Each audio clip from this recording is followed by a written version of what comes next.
Hello friends, welcome to our YouTube channel Excellence Academy. So today topic is definition of intelligence or intelligence. So basically intelligence क्या होती है? It is the ability to adjust with the environment, ability to learn and the ability to carry out abstract reasoning. किसी भी person कोई भी human being जो होता है उसकी जो एबिलिटी है एनवायरनमेंट के साथ एडजस्ट होने की, उसकी एबिलिटी जो है सीखने की या उसकी एबिलिटी जो होती है एब्स्ट्रैक्ट रीजनिंग की। एब्स्ट्रैक्ट रीजनिंग मीन्स होता है अमूर्त चिंतन। इस सभी को ही हम बोलते हैं इंटेलिजेंसी। तो बेसिकली इंटेलिजेंसी हमारे अंदर या ह्यूमन बीइंग के अंदर की वो एबिलिटी है जिसके थ्रू वो एनवायरनमेंट में या किसी भी सिचुएशन में एडजस्ट कर पा रहा है खुद को। वो जहाँ जा रहा है अगर रहने की सिचुएशन उसके अपोजिट है तो वो वहां पर किस तरीके से सरवाइव कर पा रहा है या वो उसने जो सीखा है क्या वो उसको इस्तेमाल कर पा रहा है या फिर वो एब्स्ट्रैक्ट रीजनिंग कर पा रहा है, अमूर्त चिंतन कर पा रहा है, किसी भी सिचुएशन की क्या वो कल्पना कर पा रहा है, उसके सॉल्यूशन को क्या वो कल्पना कर पा रहा है, इमेजिनेशन कर पा रहा है। इसी को ही हम कहते हैं इंटेलिजेंसी। तो इंटेलिजेंसी जो है वो लैटिन के दो वर्ड होते हैं, इंटेलिजर और इंटेलिजेंशिया। इससे बना है जिसका मीन्स होता है अंडरस्टैंड, किसी भी चीज को समझना। इसी को ही हम बोलते हैं इंटेलिजेंसी। टाइप ऑफ इंटेलिजेंसी, तीन टाइप की इंटेलिजेंसी होती है। एक होती है कॉन्क्रीट, एक होती है सोशल और एक होती है एब्स्ट्रैक्ट। तो पहले हम बात करते हैं कॉन्क्रीट इंटेलिजेंसी की। तो कॉन्क्रीट इंटेलिजेंसी आखिर होती क्या है? So this is related to concrete material. ये कॉन्क्रीट मटेरियल से रिलेटेड होती है। कॉन्क्रीट मटेरियल का मतलब होता है जिसको कि आप अपनी आंखों से देख सकते हैं और अपने हाथों से टच कर सकते हैं। This type of intelligence is applicable when the individual is handling concrete object और मशीन। इस टाइप की इंटेलिजेंसी का यूज वहां किया जाता है जब कोई भी इंसान या कोई भी जो पर्सन है वो किसी भी ऑब्जेक्ट को अपनी आंखों से देखकर अपने हाथों से टच कर कर उसको हैंडल कर सके। कंक्रीट का बेसिकली मीन्स होता है मूर्त। तो जब आप किसी भी चीज को देख पा रहे हैं, उसको फील कर पा रहे हैं, उसको टच कर पा रहे हैं, तो उसको हम कहेंगे कॉन्क्रीट ऑब्जेक्ट।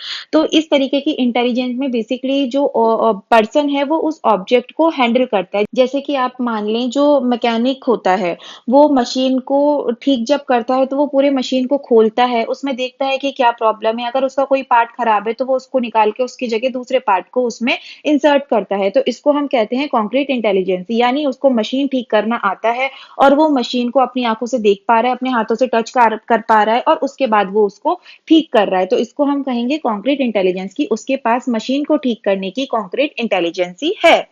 सेकंड होता है social intelligence. Social intelligence basically क्या है? It is the ability of an individual to react to social situation in the daily life. कि जब हम अपने सोसाइटी के साथ किस तरीके से इंटरेक्ट कर पा रहे हैं, हमारी जो सोसाइटी है उसमें जिस तरीके की सिचुएशन है, क्या हम उस सिचुएशन को हैंडल कर पा रहे हैं, क्या हमारे अंदर ये एबिलिटी है कि हम उस सोशल सिचुएशन के प्रति हम क्या रिएक्ट कर पा रहे हैं। मतलब सोसाइटी में जब आप रहते हो तो सोसाइटी में किस इंसान के साथ आपको कैसा बिहेव करना है, कैसे सिचुएशन में आपको कैसा रिएक्ट करना है। जब आपको ये सब चीजें समझ में आने लगती हैं, जब आप इनके बारे में लर्न कर लेते हैं, तो हम इसको कहते हैं कि किसी भी ह्यूमन बीइंग के पास या आपके पास सोशल इंटेलिजेंसी आ गई है, यानी आप सोसाइटी के साथ इंटरेक्ट करना सीख चुके हैं। थर्ड है एब्स्ट्रैक्ट इंटेलिजेंस। एब्स्ट्रैक्ट इंटेलिजेंस क्या है? It is the ability to response to word, number and letter. इस तरीके की इंटेलिजेंसी में पर्सन के अंदर ये एबिलिटी आ जाती है, क्षमता आ जाती है कि वो वर्ड्स, नंबर और लेटर के प्रति रिस्पॉन्स कर पाता है। एब्स्ट्रैक्ट इंटेलिजेंसी का मतलब होता है अमूर्त बुद्धिमत्ता। जब आपके सामने वो चीज प्रेजेंट नहीं है लेकिन आप माइंड में उसकी कल्पना कर पा रहे हो, तो इसी को ही वहां पर हम एब्स्ट्रैक्ट इंटेलिजेंसी बोलते हैं। जैसे कि नंबर्स की अगर हम बात करें, अगर आपसे कोई पूछता है 2+2, अब दो ऑब्जेक्ट आपके सामने प्रेजेंट तो नहीं है लेकिन फिर भी आपसे अगर पूछा गया 2+2, आप आंसर करते हैं 4। इट मीन्स आपके अंदर एब्स्ट्रैक्ट इंटेलिजेंसी है। जिन चीजों को आप नहीं देख पा रहे उनके बारे में भी आपको ज्ञान है और उस ज्ञान का इस्तेमाल आप अपनी डेली लाइफ में करते हैं। इसको ही हम बोलते हैं एब्स्ट्रैक्ट इंटेलिजेंसी। अब आईक्यू क्या होता है? आईक्यू की फुल फॉर्म होती है intelligence quotient. It is the scale by which the intelligence is measure. Basically ये एक स्केल होता है, एक पैमाना होता है जिससे हम किसी भी पर्सन की इंटेलिजेंसी को मेजर कर सकते हैं। पर एक बात याद रखिएगा कि हम इस टेस्ट के थ्रू या इस स्केल के थ्रू किसी भी पर्सन की जो इंटेलिजेंट है उसको पूरी तरीके से नहीं बता सकते। हो सकता है कि कोई पर्सन किसी और फील्ड में ज्यादा इंटेलिजेंट हो, उसको किसी अदर फील्ड की ज्यादा नॉलेज हो, किसी अदर फील्ड की कम नॉलेज हो, तो इसीलिए हम एक्चुअल में ऐसा नहीं कह सकते हैं कि हम इस टेस्ट के थ्रू, आईक्यू के टेस्ट के थ्रू किसी भी पर्सन की इंटेलिजेंसी को कंप्लीटली बता सकते हैं, क्योंकि इसमें कुछ टेस्ट किए जाते हैं। जैसे बच्चों को पैटर्न दिखाया जाता है, डिफरेंट डिफरेंट पैटर्न्स उससे पूछे जाते हैं, या कुछ चार्ट पेपर्स दिखाए जाते हैं, फिर उनसे पूछा जाता है। तो जरूरी नहीं है कि अगर कोई पर्सन उस चीज को बहुत अच्छे से बता पा रहा है तो वो ज्यादा इंटेलिजेंट है, और कोई नहीं बता पा रहा तो नहीं इंटेलिजेंट। हो सकता है कि वो जो बच्चा है या वो जो पर्सन है वो किसी अदर फील्ड में उसको बहुत ज्यादा नॉलेज हो, या उसका जो इंटरेस्ट है वो किसी अदर फील्ड में हो। तो ये जो स्केल होता है इसमें बेसिकली एक फॉर्मूला होता है जिसको हम आईक्यू फॉर्मूला कहते हैं। तो फॉर्मूला क्या है? IQ is equals to mental age upon chronological age into 100। Mental age बच्चे की क्या है? क्रोनोलॉजिकल एज होती है उसकी एक्चुअल एज। बायोलॉजिकल एज उसकी क्या है? मेंटल एज होती है कि वो अभी मान लो 12 साल का बच्चा है लेकिन वो चीजों को नहीं समझ पा रहा है, वो चीजों को अभी 6 साल के बच्चे की तरह ही देख रहा है, तो उसको हम बोलते हैं उसकी मेंटल एज। ये एक टेबल है, इस टेबल में ये बताया गया है, इस साइड जो ये दे रखा है, ये दे रखी है आईक्यू।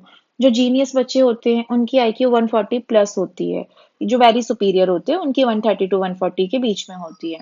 जो सुपीरियर होते हैं 120 टू 130 के बीच में होती है। इसी तरीके से जो अबव एवरेज होते हैं, जो एवरेज होते हैं वो 90 टू 110 के बीच में उनकी आईक्यू होती है। और बहुत ज्यादा अमाउंट में इसी तरीके के पर्सन या इसी तरीके के चिल्ड्रन हमको देखने के लिए मिलते हैं। उसके बाद बॉर्डर लाइन वाले होते हैं जिनकी 70 टू 80 के बीच में आईक्यू होती है। बॉर्डर लाइन मीन्स उनको ना तो हम एवरेज में कंसीडर करते हैं, ना तो बिल्कुल ही जो लो आईक्यू वाले बच्चे होते हैं उनमें कंसीडर करते हैं। वो एक बॉर्डर लाइन होती है, यानी उसके ऊपर के तो सारे इंटेलिजेंट है, उसके नीचे के जो है वो मेंटली रिटार्डेशन वाले हैं, तो इसको हम बॉर्डर लाइन बोलते हैं। तो बॉर्डर लाइन वाले जो पर्सन है उसकी आईक्यू 70 टू 80 के बीच में होती है। इसके बाद सबसे लास्ट में आते हैं प्रोफाउंड मेंटल रिटार्डेशन। इन बच्चों की आईक्यू सबसे कम होती है जो 0 से 20 के बीच में होती है। इन बच्चों को लर्निंग में काफी प्रॉब्लम आती है। आप इनको इंस्ट्रक्ट करते हो तो ये आपके इंस्ट्रक्शन को फॉलो भी नहीं कर पाते हैं, तो इनको हम बोलते हैं प्रोफाउंड मेंटल रिटार्डेशन। अब देखो इंटेलिजेंसी का यूज कहाँ कहाँ होता है। Help the individual to adjust to changing situation quickly. अगर आपकी सिचुएशन जहाँ आप रह रहे हैं या जो भी आपकी नियर बाय सिचुएशन है, अगर उसको चेंज कर दिया जाए तो उस सिचुएशन के साथ साथ आप कैसे एडजस्ट कर पाते हैं क्विकली। तो इंटेलिजेंस इस चीज को बताता है कि आपकी एबिलिटी क्या है। किसी भी सिचुएशन को अगर चेंज कर दिया जाए तो आप उस सिचुएशन को अडॉप्ट कर पा रहे हैं, उसमें एडजस्ट कर पा रहे हैं। इंटेलिजेंसी इस बात को शो करती है। सेकंड पॉइंट है help to carry higher mental process.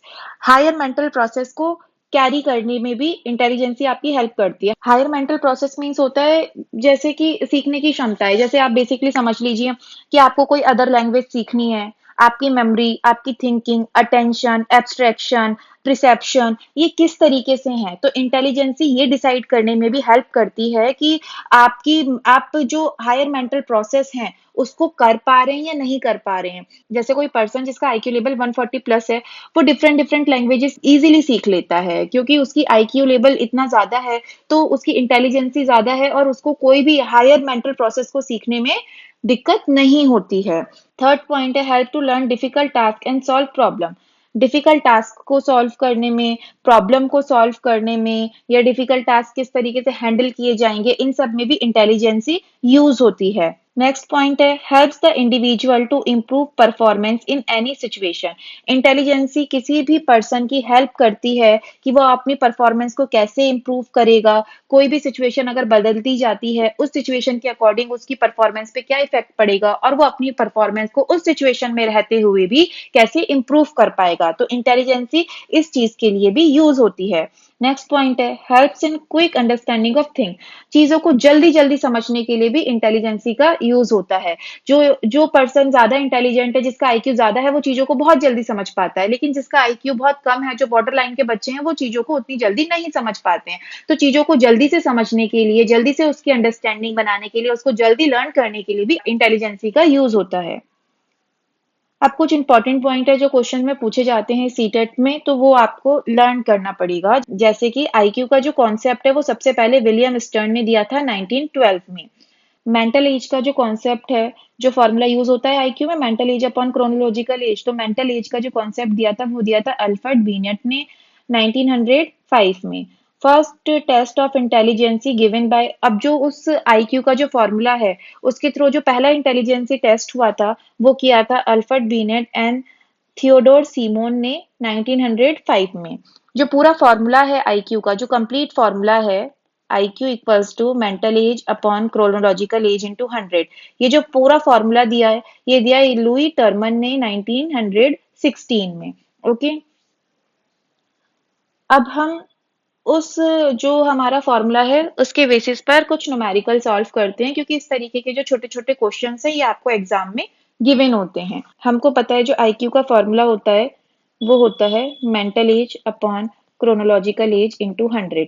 अब यहाँ पे तीन वेरिएबल है, तीन चीजें हैं जो आपको नहीं पता है, जैसे IQ, mental as, chronological age. Question में आपको कोई भी दो चीजें दे दी गई होंगी और कोई सा भी एक आपसे पूछा होगा। जैसे कि ये क्वेश्चन पढ़िए, given a 14 years old child, 14 years old बोला गया है, तो 14 ईयर्स जो है वो उसकी एक्चुअल एज है, यानी उसकी बायोलॉजिकल एज है। और हम इसको कह सकते हैं कि ये जो 14 ईयर्स है ये बच्चे की क्रोनोलॉजिकल एज है। Has a mental as of 16, लेकिन उसकी मेंटल एज कितनी बोला गया है? 16, यानी उसकी एज से ज्यादा है उसकी मेंटल एज। अब आप यहाँ पर खुद ही देख सकते हैं कि किसी भी बच्चे की अगर मेंटल एज उसकी एक्चुअल एज से या उसकी क्रोनोलॉजिकल एज से ज्यादा है तो वो बच्चा इंटेलिजेंट होगा।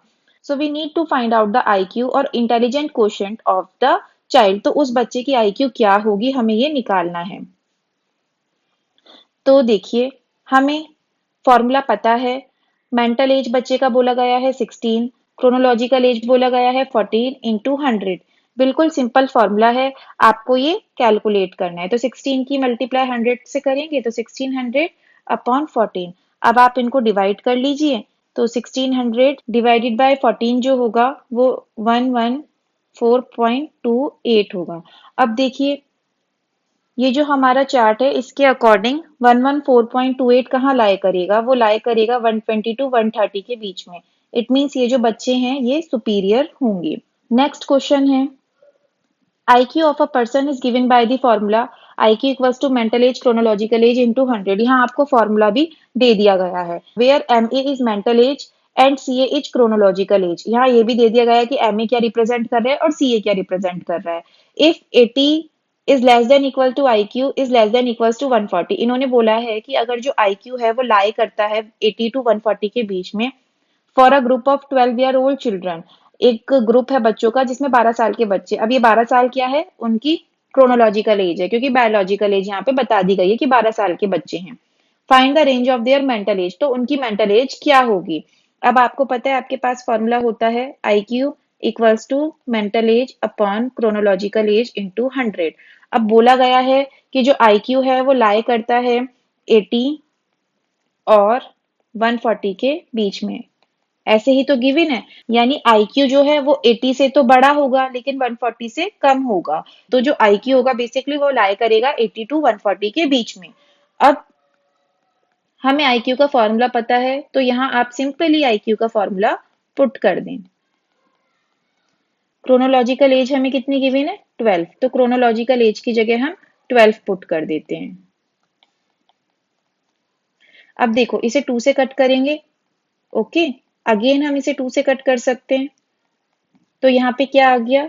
80 is less than equals to MA into 25 upon 3 140। अब क्या करो, एक बार तो आप इन दोनों को इक्वल रखो क्योंकि 80 is less than equal to IQ है।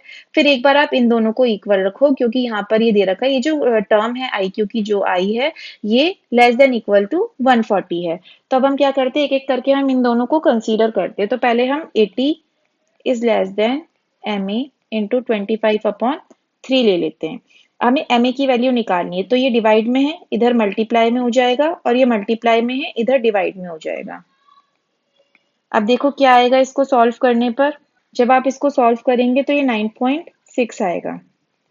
ओके, एक बार हमें क्या करना है,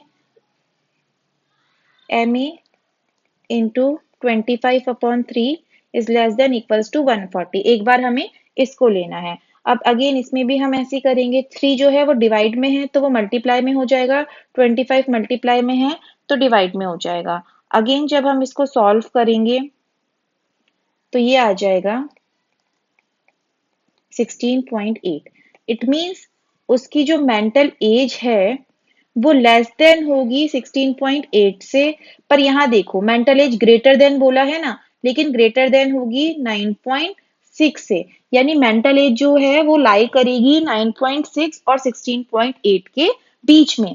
ये 9.6 से तो ज्यादा होगी, यहाँ पर देखो मेंटल एज ज्यादा है ना, ग्रेटर का साइन है तो ज्यादा है, लेकिन यहाँ देखो मेंटल एज कम है, यानी मेंटल एज 9.6 से तो ज्यादा है लेकिन 16.8 से कम है। तो इस तरीके के क्वेश्चन आपसे सी टेट में पूछे जाएंगे। मतलब ये तो थोड़ा डिफिकल्ट क्वेश्चन हो गया, इतना तो नहीं पूछते हैं ये, स्टेट टेट या यूपी टेट के एग्जाम में आता है, लेकिन ये इस तरीके के छोटे वाले जो क्वेश्चन है ये सी टेट में कई बार पूछे जाते हैं।